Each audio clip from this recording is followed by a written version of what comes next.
الحمد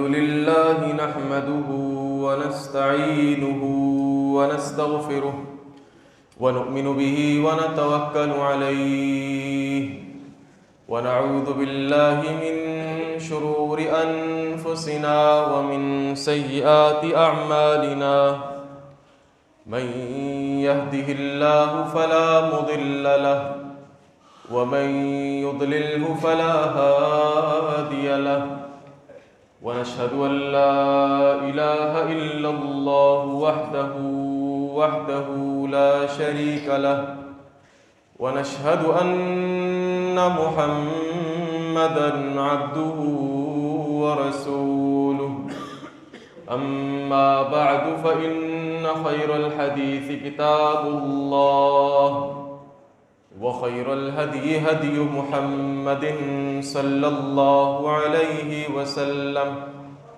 وشر الأمور محدثاتها وكل محدثة بدعة وكل بدعة ضلالة وكل ضلالة في النار. اللهم صل على محمد وعلى آل محمد كما صليت على إبراهيم وعلى آل إبراهيم إنك حميد مجيد. اللهم بارك على محمد وعلى آل محمد كما باركت على إبراهيم وعلى آل إبراهيم إنك حميد مجيد. فقد قال الله تبارك وتعالى في القرآن المجيد والفرقان الحميد: أعوذ بالله السميع العليم وبوجهه الكريم وسلطانه القديم من الشيطان الرجيم. بسم الله الرحمن الرحيم. يقلب الله الليل والنهار إن في ذلك لعبرة لأولي الأبصار. رب اشرح لي صدري ويسر لي أمري واحلل عقدة من لساني يفقهوا قولي. سبحانك لا علم لنا إلا ما علمتنا إنك أنت العليم الحكيم. اللهم انفعنا بما علمتنا وعلمنا ما ينفعنا وزدنا علما. اللهم إنا نعوذ بك من علم لا ينفع ومن قلب لا يخشع ومن نفس لا تشبع ومن دعوة لا تسمع. ہر قسم کی تعریفات و تحمیدات، تسبیحات و تقدیسات، تہلیلات و تمجیدات اور شکریہ کے سارے پاک، مطہر اور معلیٰ کلمات اس اللہ جل جلالہ عم نوالہ کے لیے کہ جس کی جتنی بھی تعریفیں بیان کی جائیں، جس کی جتنی بھی حمد و ثناء، کبریائی، بزرگی، پاکیزگی، تطہیر، تقدیس، تجمیل بیان کی جائے کم ہے. حق یہ ہے کہ ہم اس کی تعریف بیان کرنے کا حق ادا نہیں کر سکتے. حمد و ثناء کے بعد صلاۃ و سلام ہوں، درود و سلام ہوں میرے اور آپ کے نبی جناب محمد الرسول اللہ صلی اللہ علیہ وسلم کی ذات اقدس پر، جسد اقدس پر، روح اقدس پر، بے شمار ان گنت لا تعداد کہ جنہیں اللہ تعالیٰ نے ساری کائنات کے لیے رہبر، رہنما اور تمام جہان والوں کے لیے رحمت بنا کر اس دنیا میں مبعوث فرمایا. مختصر سی حمد و صلات کے بعد قرآن مجید کی ایک چھوٹی سی آیت کریمہ، اس کا ایک حصہ آپ کے سامنے تلاوت کیا ہے. اللہ سے دعا ہے کہ اللہ رب العالمین احکم الحاکمین مجھے حق بیان کرنے کی توفیق عطا فرمائے، آپ سب کو حق سننے، حق سمجھنے اور اس حق پر ہم سب کو اخلاص کے ساتھ عمل پیرا ہونے کی بھی توفیق عطا فرما دے۔ میرے دوستوں، میرے بزرگوں، میری ماں اور بہنوں، یہ دنیا، اس دنیا کا نظام، یہ کائنات اور اس کائنات کا نظام اللہ نے کچھ یوں بنایا ہے کہ کبھی دن ہوتا ہے تو کبھی رات ہوتی ہے، کبھی صبح تو کبھی شام، کبھی دن تو کبھی رات، کبھی اندھیرا کبھی اجالا، کبھی سردی کبھی گرمی، کبھی خزاں کبھی بہار۔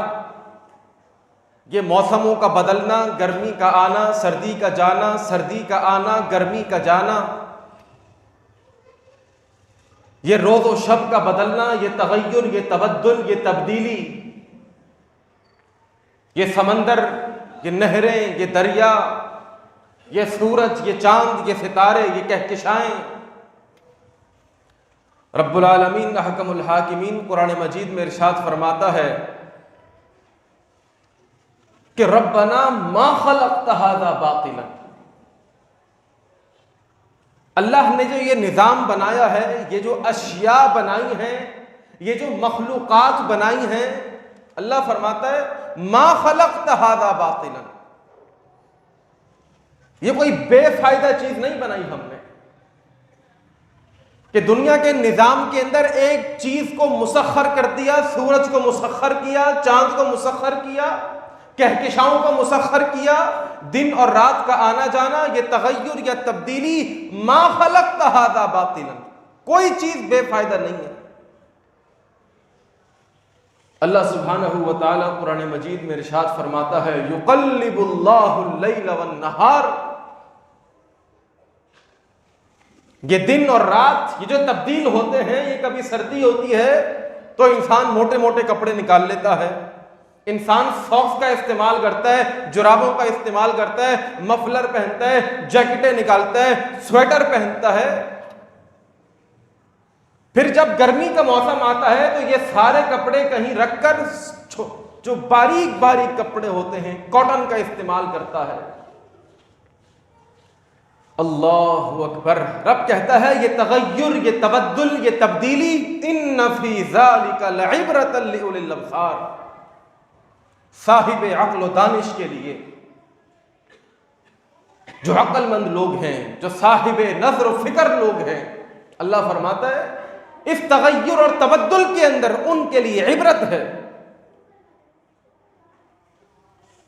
ابھی آج کل کے ماحول میں جو موسم چل رہا ہے، یا جس موسم کی آمد ہے، جس کی ابتدا ہونے لگی ہے، یہ موسم سردیوں کا موسم ہے، اور انشاءاللہ میں آپ کو احادیث سے بتاؤں گا کہ یہ موسم کوئی معمولی موسم نہیں ہے۔ جب یہ موسم آیا کرتا تھا تو صحابہ خوش ہو جایا کرتے تھے، ہمارے اسلاف خوش ہو جایا کرتے تھے۔ سب سے پہلے یہ دن اور رات کا آنا اور جانا، گرمی اور سردی، اس کا تغیر اور تبدل کیوں ہوتا ہے، اس کا جو میکینزم ہے وہ سمجھیے گا ذرا۔ بخاری کی روایت ہے، میرے اور آپ کے نبی جناب محمد الرسول اللہ صلی اللہ علیہ وسلم نے ارشاد فرمایا اشتکت النار الی ربھا، جہنم اپنے رب سے شکایت کرتی ہے۔ کون شکایت کر رہی ہے؟ جہنم شکایت کرتی ہے۔ کیا شکایت کرتی ہے؟ حدیث کے الفاظ فقالت ربی اکل بعضی بعضا، میرے اندر اتنی ہیٹ پیدا ہو گئی ہے، اتنی شدت کی گرمی ہو گئی ہے کہ میرا بعض کو کھانے لگا ہے، اتنی گرمی ہو گئی ہے۔ آج ہم کیا سمجھتے ہیں؟ یہ سردی کا موسم آ رہا ہے، یہ گرمی کا موسم جا رہا ہے، کیا ہے یہ؟ ہمارے دماغ میں یہ ہے کہ جی نومبر، دسمبر، جنوری اور فروری کا جو موسم ہوتا ہے یہ بڑا ٹھنڈا موسم ہوتا ہے، یہ موسم کھانے پینے کا موسم ہوتا ہے، یہ موسم آرام و عشرت کا موسم ہوتا ہے۔ اس موسم کے پیچھے کیا چیزیں کیا کار فرما ہیں، کبھی سوچا ہے ہم نے؟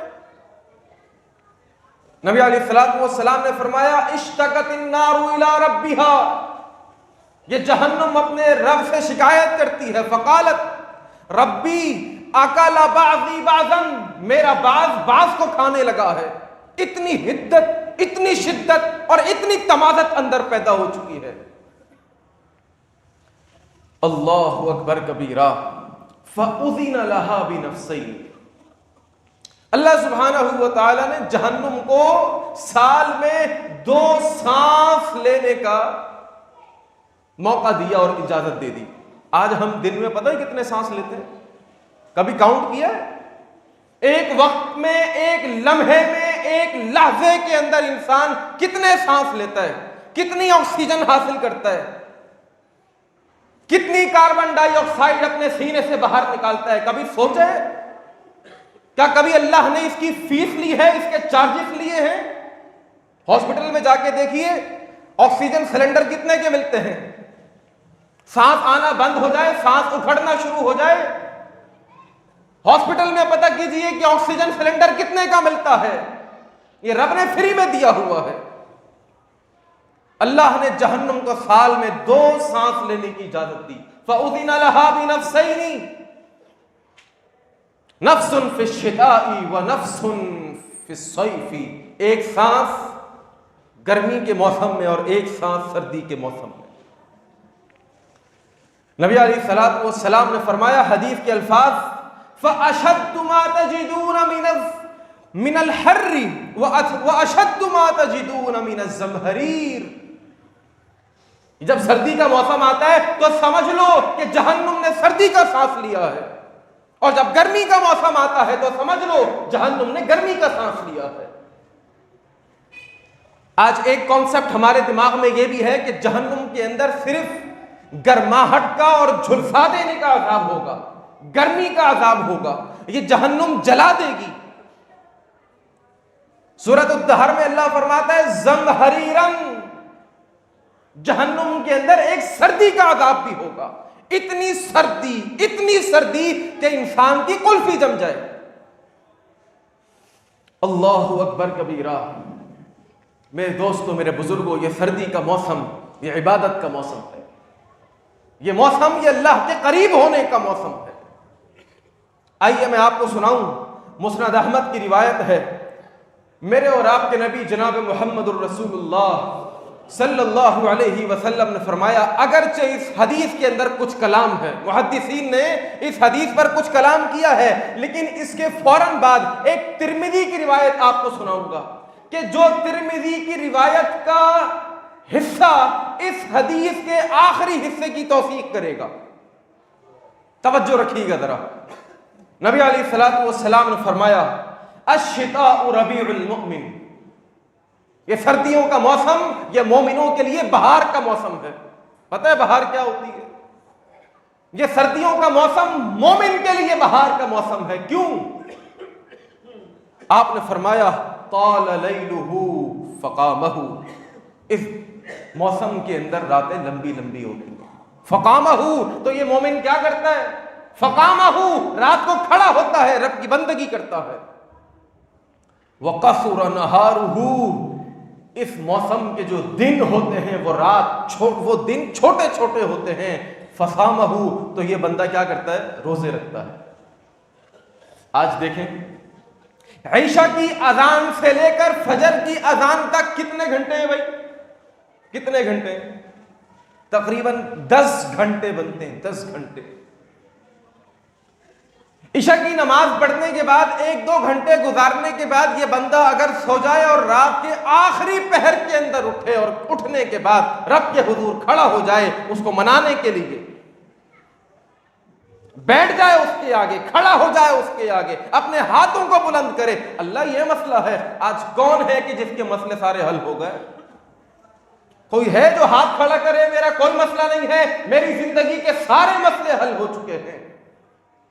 یہ وقت ہے عبادت کا، یہ وقت ہے اس کو منانے کا، یہ وقت ہے جستجو کا، یہ وقت ہے گریہ ازاری کا، یہ وقت ہے سجدہ ریزی کا۔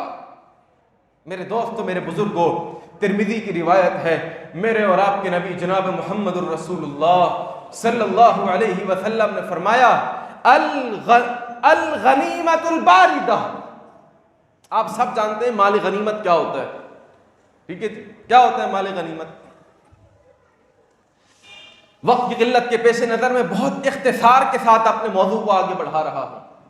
نبی علیہ الصلوۃ والسلام نے فرمایا ٹھنڈا ٹھنڈا مال غنیمت. کیا؟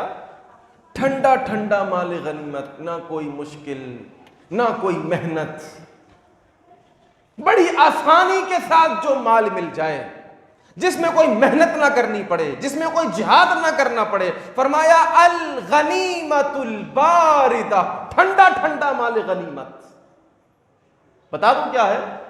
فرمایا الصوم فی الشتاء، سردی کے موسم کے اندر انسان جو روزہ رکھتا ہے یہ سمجھ لے کہ یہ ٹھنڈا ٹھنڈا مال غنیمت حاصل کر رہا ہے. چند گھنٹوں پر مشتمل انسان کا روزہ ہوتا ہے. آج ہمیں اپنے گریبان کے اندر جھانک کے دیکھنا ہوگا کہ ہم رمضان کے علاوہ بھی روزے رکھتے ہیں کہ نہیں رکھتے؟ ہم ایام بیض کے روزے رکھتے ہیں کہ نہیں رکھتے؟ ہم جمعرات اور پیر کا روزہ رکھتے ہیں کہ نہیں رکھتے؟ کیا فرض کے علاوہ کوئی نفل کی پریکٹس کرتے ہیں کہ نہیں کرتے؟ ہمیں جھانک کر کے دیکھنا ہوگا. دعوت فکر ہے میرے لیے اور آپ کے لیے. آئیے مزید آگے بڑھتے ہیں. مسلم کی روایت ہے، میرے اور آپ کے نبی جناب محمد الرسول اللہ صلی اللہ علیہ وسلم نے فرمایا الا ادلکم علی ما یمحو اللہ بہ الخطایا. اے میرے صحابہ، میں تمہیں کوئی ایسا عمل نہ بتا دوں، ایسا عمل کہ جس عمل کے کرنے سے یمحو اللہ بہ الخطایا، اللہ سبحانہ و تعالی اپنے بندے کے سارے صغیرہ گناہوں کو معاف فرما دے. اور صرف یہی نہیں، فرمایا وَيَرْفَعُ بِهِ الدَّرَجَاتِ، انسان کو درجات کے اندر، رفعتوں کے اندر بلندیاں عطا فرما دے، اجر و ثواب بڑھ جائے، بینک بیلنس اجر و ثواب کا بڑھ جائے. قالوا بھلا یا رسول اللہ، صحابہ نے سنا ایسا عمل کہ جس سے گناہ معاف ہو جائیں، ایسا عمل کہ جس سے اجر و ثواب بڑھ جائے، درجات بڑھ جائیں، رفعتیں اور بلندیاں مل جائیں. صحابہ نے کہا قالوا بھلا یا رسول اللہ، اللہ کے رسول بتائیے جلدی سے. نبی علیہ الصلوۃ والسلام نے فرمایا، حدیث کے الفاظ، اسباغ الوضوء علی المکارہ. 3 جملے ہیں، صرف 3 جملے. 3 کام ایسے ہیں، 3 عمل ایسے ہیں، اگر کوئی انسان ان کاموں کو اپنی زندگی کے اندر سختی کے ساتھ ان کے اوپر عمل کرنا شروع کر دے تو سب سے پہلا فائدہ یہ ہوتا ہے کہ انسان کے صغیرہ گناہ معاف ہوتے ہیں، اور دوسرا فائدہ یہ ہوتا ہے اجر و ثواب بڑھتا ہے. پہلا کام اسباغ الوضوء علی المکارہ. سردی کے موسم کے اندر جب وضو کرنا، ٹھنڈا ٹھنڈا پانی لگ رہا ہو اور اندر سے ایک کراہت ہو رہی ہے، ہاتھ کبھی آگے دیتا ہے تو کبھی پیچھے کرتا ہے. سردی کے موسم کے اندر فجر کی نماز کے لیے اٹھتا ہے اور سوئی گیس والوں پر اللہ رحم فرمائے، انہوں نے جو گیس بند کی ہوتی ہے، پوری رات گیس بند ہوتی ہے، گیزر نہیں چلتا، جس کی وجہ سے پانی ٹھنڈا آتا ہے. کیوں جی ایسا ہے کہ نہیں؟ اور اس وقت یہ بندہ مومن جرت کے ساتھ، ایمان کی گرمی کے ساتھ یہ انسان وضو کرتا ہے. اسباغ الوضوء علی المکارہ.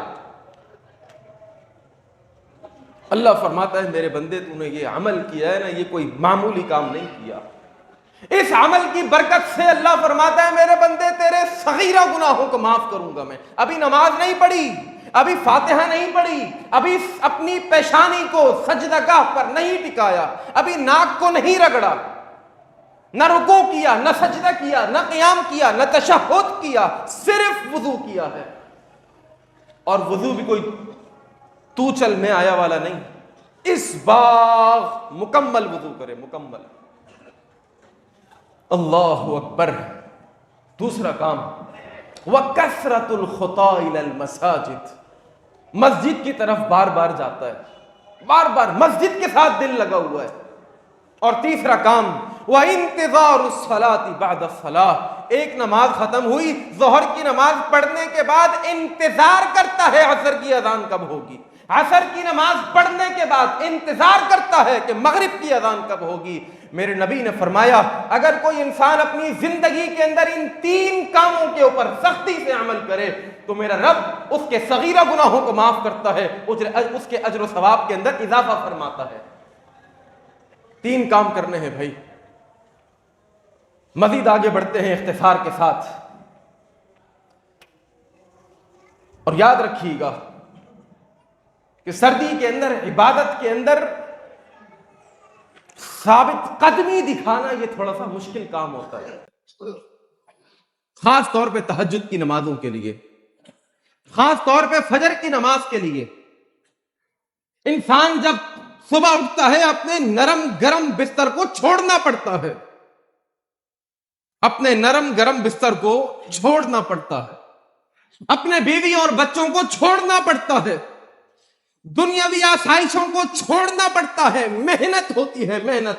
اور دنیا کا اصول ہے، توجہ میری طرف، دنیا کا اصول ہے جس کام میں زیادہ محنت ہوتی ہے اس کا اجر بھی زیادہ ہوتا ہے، اس کی اجرت بھی عبداللہ بھائی زیادہ ہوتی ہے۔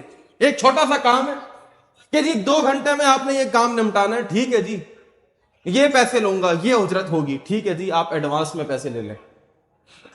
لیکن کبھی کبھار کسی کام میں محنت مشقت زیادہ ہوتی ہے، جسمانی طاقت زیادہ لگتی ہے، ذہن کی طاقت زیادہ لگتی ہے، پورا دماغ کھپانا پڑتا ہے، تن من دھن ہر حوالے سے کام کے اندر ڈوب کر اس کو کرنا ہوتا ہے۔ جب یہ دنیا کا اصول ہے تو کیا دین کا اصول نہیں ہوگا؟ اللہ بھی دیکھتا ہے کہ یہ جب گرمیوں کا موسم تھا تو یہ بڑی آسانی کے ساتھ اٹھ کر ٹھنڈے پانی سے جا کے وضو کرتا تھا اور جا کے نماز پڑھا کرتا تھا، اور جب سردیوں کا موسم ہے، جب محنت زیادہ ہے، کوشش زیادہ ہے، اپنے نفس کو دبانا زیادہ ہے، نفس کے گلے کے اوپر چھری چلانا ہے۔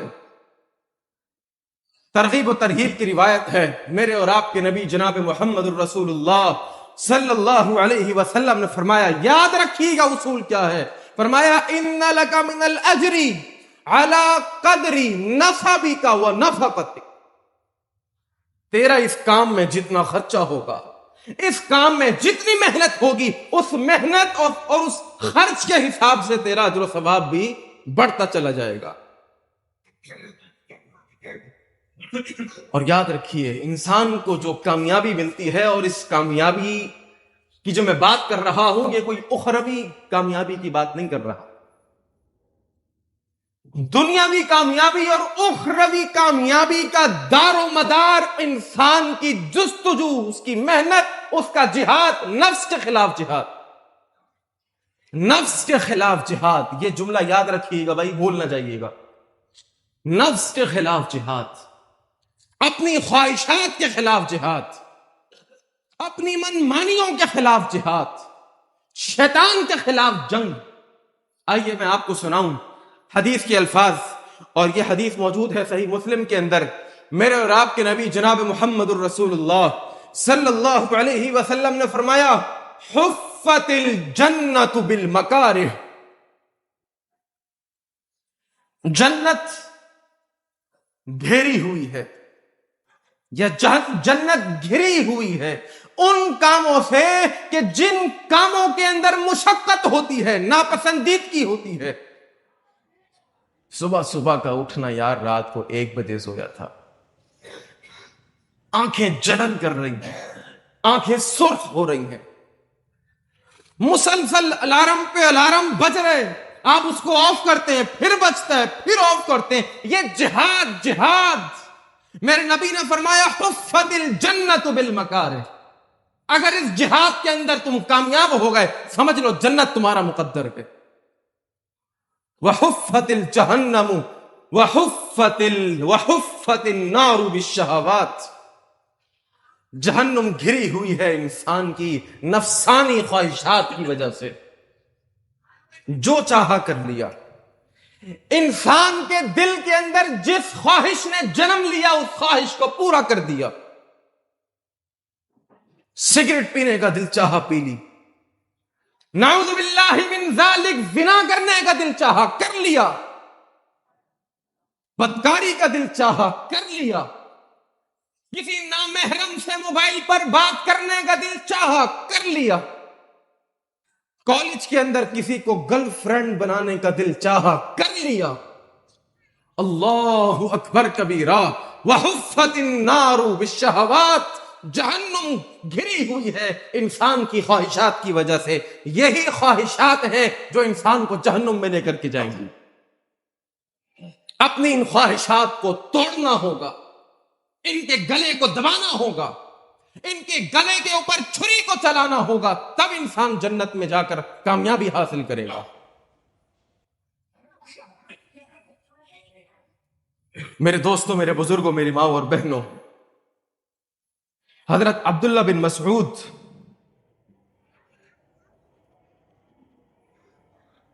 حضرت عبداللہ بن مسعود رضی اللہ تعالی عنہ کہا کرتے تھے، الفاظ کیا ہیں؟ کہتے ہیں کہ ان اللہ لیضحک الی رجلین، اللہ دو بندوں کو دیکھ کر مسکراتا ہے۔ بھائی توجہ رکھیے گا، بہت توجہ رکھیے گا میری طرف۔ حضرت عبداللہ بن مسعود رضی اللہ تعالی عنہ فرمایا کرتے تھے کہ ان اللہ لیضحک الی رجلین، اللہ دو بندوں کو دیکھ کر مسکراتا ہے، مسکراتا ہے۔ رجل، ایک وہ بندہ، قام لیلۃ باردۃ من فراشہ ولحافہ ودثارہ، جو انسان سردی کے موسم میں اٹھتا ہے، کھڑا ہوتا ہے، اپنے نرم گرم بستر کو چھوڑتا ہے، اپنے لحاف کو چھوڑتا ہے، اپنے بہترین قسم کے ملبوسات، اپنے لحاف کو چھوڑتا ہے، اپنی چادر کو چھوڑتا ہے، اپنے بیڈ سے اترنے کے بعد فتوضا، یہ کھڑے ہو کر کے وضو کرتا ہے۔ اور اس باغ الوضوء علی المکارہ، ابھی آپ کو حدیث سنائی ہے میں نے، یہ وضو کرنے کے بعد حدیث کے الفاظ ثم قام الی الصلاۃ، پھر یہ کھڑے ہو کر رب کے حضور بندگی کرنا شروع کرتا ہے، قیام کرتا ہے۔ فیقول اللہ عز وجل، اللہ فرماتا ہے لی ملائکتی، اپنے فرشتوں سے، اللہ اپنے فرشتوں کو مخاطب کرتے ہیں، ارے بھائی ما حمل عبدی علی ھذا، کیا ہو گیا بھائی اس بندے کو، کیا چیز کار فرما ہے جو یہ بندہ اس سردی کے موسم میں اپنے نرم گرم بستر کو چھوڑ کر، اپنی بیوی کو چھوڑ کر، اپنے لحاف کو چھوڑ کر، اپنے گدے کو چھوڑ کر جا کے وضو کرتا ہے اور کھڑا ہو جاتا ہے عبادت کرنے کے لیے۔ ما حمل عبدی ھذا علی ما صنع، کیا چیز ہے؟ فیقولون، فرشتے پتہ کیا جواب دیتے ہیں؟ فرشتے کہتے ہیں ربنا، اے ہمارے رب، رجاء ما عندک وشفقۃ مما عندک، اللہ تیری توجہ حاصل کرنے کے لیے، تیری توجہ حاصل کرنے کے لیے اور تیری رحمت کی امید کی آس لگا کر کے یہ انسان کھڑا ہو جاتا ہے۔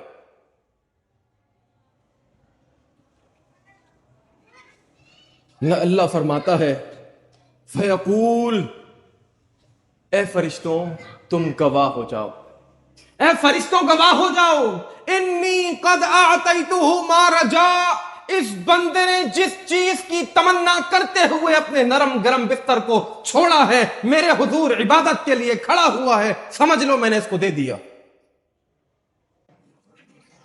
اور اگلے الفاظ وَأَمَّنْتُهُ مِمَّا يَخَافُ، جس چیز سے ڈر کر انسان نے اپنے نرم گرم بستر کو چھوڑا ہے، اس سردی کے موسم کے اندر یہ میرے حضور کھڑا ہو گیا ہے، سمجھ لو جہنم کے عذاب سے اس کو میں نے پناہ دے دی ہے۔ میرے دوستو، میرے بزرگوں، یہ موسم کوئی معمولی موسم نہیں ہے، اگرچہ کھایا پیا جا سکتا ہے، کھائیں پیئیں، اچھی چیزیں کھائیں، لیکن اصل یہ جو موسم ہے عبادت کا موسم ہے۔ دن کے اندر روزہ رکھنے کی کوشش کریں، رات کو قیام کرنے کی کوشش کریں۔ اقول قولی ھذا استغفر اللہ لی ولکم ولسائر المسلمین من کل ذنب فاستغفروہ انہ ھو الغفور الرحیم۔ الحمد للہ نحمده ونستعینه ونستغفره ونؤمن به ونتوکل علیہ ونعوذ باللہ من شرور انفسنا ومن سیئات اعمالنا من يهده الله فلا مضل له ومن يضلله فلا هادي له ونشهد ان لا اله الا الله وحده لا شريك له ونشهد ان محمدا عبده ورسوله۔ اللہ رب العالمین کی تعریفیں اور پیارے نبی حضرت محمد مصطفیٰ صلی اللہ علیہ وسلم کی ذات اقدس پر بے شمار درود و سلام کے بعد، چونکہ سردیوں کا موسم ہے اور اس موسم کے اندر کچھ سوالات وغیرہ ہیں، میں نے سوچا کہ میں آپ کو انشاءاللہ اس کا جواب دے دوں۔ سب سے پہلا سوال یہ ہے کہ جی موزوں پر مسح کتنے دن تک کر سکتے ہیں؟ تو صحیح مسلم کی روایت ہے، نبی علیہ الصلوۃ والسلام نے فرمایا للمسافر ثلاثۃ ایام ولیالیہن، اگر کوئی مسافر ہے اپنے سفر پہ جا رہا ہے تو 3 دن اور 3 راتیں وہ اپنے موضوع کے اوپر مسح کر سکتا ہے۔ وَلِلْمُقِيمِ يَوْمٌ وَلَيْلَةٌ، اور اگر کوئی مقیم ہے سفر پر نہیں ہے تو وہ 1 دن اور 1 رات اپنے موضع کے اوپر مسح کر سکتا ہے۔ دوسرا سوال یہ ہے کہ جی موضع کے کس حصے کے اوپر مسح کیا جائے؟ ہم تو چلتے اپنے تلووں کے اوپر ہیں تو تلوے پہ مسح کیا جائے یا اس کے اوپری حصے کے اوپر مسح کیا جائے؟ حضرت علی رضی اللہ تعالی عنہ کے بارے میں آتا ہے، وہ فرماتے ہیں کہ رأیت رسول اللہ صلی اللہ علیہ وسلم یمسح علی ظاہر خفیہ، حضرت علی رضی اللہ تعالی عنہ بیان کرتے ہیں کہ میں نے اللہ کے رسول علیہ السلام کو دیکھا ہے کہ آپ اپنے جرابوں کی جو ظاہری حصہ ہے اس کے اوپر مسح کیا کرتے تھے۔ اور تیسرا سوال ہے کہ موزوں پر مسح کے لیے انہیں پہنتے وقت باوضو ہونا شرط ہے؟ اب آپ موزے پہن رہے ہیں تو موزے پہننے سے پہلے آپ وضو کریں گے تب جا کے مسح کریں گے یا ایسے ہی؟ دیکھیں جی نبی علیہ الصلوۃ والسلام کے حوالے سے جو حدیث آتی ہے کہ انی ادخلتہما طاہرتین، خلاصہ کلام آپ کے سامنے پیش کر دوں اختصار کے ساتھ، وقت ختم ہو چکا ہے۔ دیکھیں جی اس کا طریقہ کار یہ ہے کہ جب آپ وضو کریں، پیروں کو دھوئیں اور اس کے بعد اپنے موزوں کو پہن لیں۔ اگر کوئی مقیم ہے 1 دن 1 رات تک اپنے موزوں کے اوپر مسح کر سکتا ہے، ٹھیک ہے جی۔ اگر کوئی مسافر ہے 3 دن 3 راتوں تک اپنے موزوں کے اوپر مسح کر سکتا ہے۔